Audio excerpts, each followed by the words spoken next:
អាគមអូមអាមប្រពុតត្រង់ហាមមិនអោយអ្នកបួរៀនសូត្រគួចកាន់កំណាន់ជ្រោះភ្លេចគិតសិលភ្នោះដល់ស្ដោះព្រោះគេអាគមអូមអាមហ្នឹង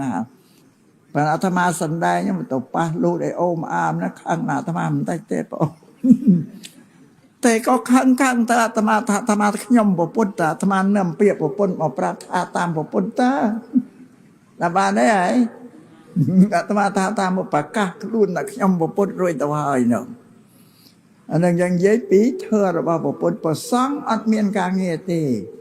ណាឲ្យបច្ច័យ4នឹងវត្ថុ4យ៉ាងដែលជាគ្រឿងត្រត្រង់ជីវិតអ្នកបួសឲ្យនៅបានគឺយោមញាទេអ្នកជួយឧបត្ថម្ភហ្នឹងពាក្យរបស់ប្រពុតមិនចេះសាបសូន្យទេតាំងនៅលើលោកជានិច្ចសច្ចង្វេអមតាវាចាពាក្យពេចគឺពុទ្ធសាសនាពាក្យពេចប្រកបណាស់អត់ចេះសាបសូន្យទេសតញ្ចធម្មោនជារងឧបេទេធម៌របស់សពរៈគឺពុទ្ធសាសនាមិនចេះចាស់ក្រំគ្រាទេចេះតែមានជីវិតតាំងនៅលើលោកចេះតែថ្មីទាន់សម័យជានិច្ចនឹងរកដើមកំណើតនឹងទីបញ្ចប់អត់ឃើញទេអមើធើដែលប្រពន្ធលោកសំដែងមក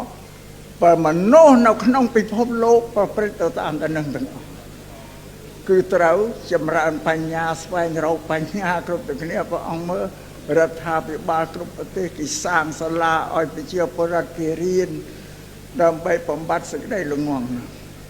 ឲ្យអស់ទៅពុទ្ធិការបស់ប្រពន្ធឲ្យមនុស្សសំបញ្ញាគឺវាត្រូវទាំងអស់ទាំងពិភពលោក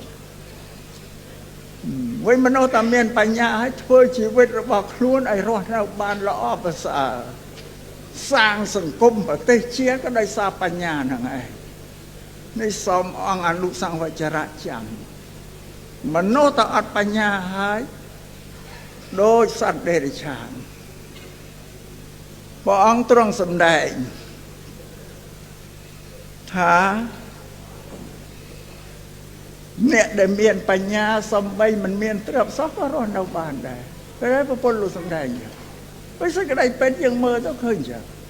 អ្នកដែលគេមានបញ្ញាគេយកអបញ្ញាទៅរកទ្រព្យរកសម្បត្តិបុណ្យស័ក្តិយកស័ក្តិឲ្យគេបានហើយតែអត់បញ្ញាហើយអត់ទៅរួចតែជីវិត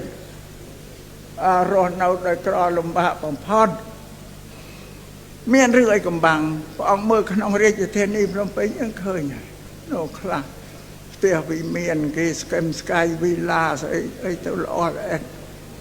មកពីអីមកពីគេមានបញ្ញាចុះអ្នកខ្លះនោះព្រះអង្គមើលដល់រឹសអិតឆ្អាយដល់អីក្នុងក្រុងភ្នំពេញហ្នឹងទៅយាមផ្ទះគេបើកទ្វាររបស់ផ្ទះមកពីស្អាតមកវាអត់បញ្ញាហ្នឹងតែមើលទៅឃើញយ៉ាងឯងបានអញ្ចឹងយើងមិនគួរបណ្ដែតបណ្ដោយឲ្យព្រះសង្ឃយើងល្ងង់ខ្លៅអត់បានសិក្សារៀនសូត្រអីទេណាអានេះជាទោសអ្នកដឹកនាំមានអាបត្តិទាំងអស់អ្នកគ្រប់គ្រងមានអាបត្តិទាំងអស់នេះពុទ្ធលោកគៀបសកលអ្នកគ្រប់គ្រងបើយើងមានដឹងឯណាអញ្ចឹងចំណាសំលើកយកពីនេះនោះមកទូលគ្រប់ព្រះអង្គក្នុងអនុសង្វចរៈនេះសូមឲ្យខិតខំវិញម្យ៉ាងទៀតពាក្យថាសាមគ្គីជាពាក្យនៅក្នុងពុទ្ធសាសនាប្រពៃណីរបស់ព្រះសម្មាសម្ពុទ្ធគ្រប់ព្រះអង្គដែលត្រាស់ដឹងនៅលើលោកនេះកាលណាមានពួកភិក្ខុពីទិសទាំង4ចូលទៅថ្វាយបង្គំព្រះអង្គតែងតែសាកសួរចំពោះភិក្ខុនោះដោយសំណួរ4យ៉ាងជាប្រពៃណីរបស់ព្រះពុទ្ធគ្រប់ព្រះអង្គទី1លោកសួរថាអ្នកទាំងឡាយរើគ្នាល្មមអត់ត្រឹមបានទេអីទី2សួរថាអ្នកទាំងឡាយល្មមប្រព្រឹត្តទៅបានទេអីទី3សួរថាសាមគ្គីព្រមព្រៀងរបស់អ្នកទាំងឡាយកើតមានទេទី3សួរតែកន្លែងអ្នកនៅមានអាហារបិណ្ឌបាតអីល្មមនឹងញ៉ាំងអត្តភាពឲ្យប្រព្រឹត្តទៅបានទេសំណួរ4យ៉ាងជាប្រពៃណីរបស់ពុទ្ធក្នុងនោះមានសាមគ្គីមួយលោកសួរគ្រប់តែភិក្ខុព្រះអង្គយល់ថាកាលណាមិនព្រមព្រៀងនេះហើយ มันมีសេចក្តីចម្រើនទេនឹងអន្តរាយនឹងវិន័យនៅក្នុងពួកក្រុមនោះនេះធ្វើសាមគ្គីការរួបរวมគ្នាក្នុងពុទ្ធសាសនានេះជាទំហំធំធេងណាស់តែយើងអត់ដែលបានគិតដោយសម្រាប់យើងព្រះសង្ឃនៅក្នុងព្រះរាជាណាចក្រកម្ពុជាត្រូវតែព្រមព្រៀងរួបរวมសាមគ្គីគ្នាទាំងអស់បងមិនថាអង្គណាទេត្រូវតែព្រមព្រៀងរួបរวมគ្នាទាំងអស់គ្រប់ទាំងអស់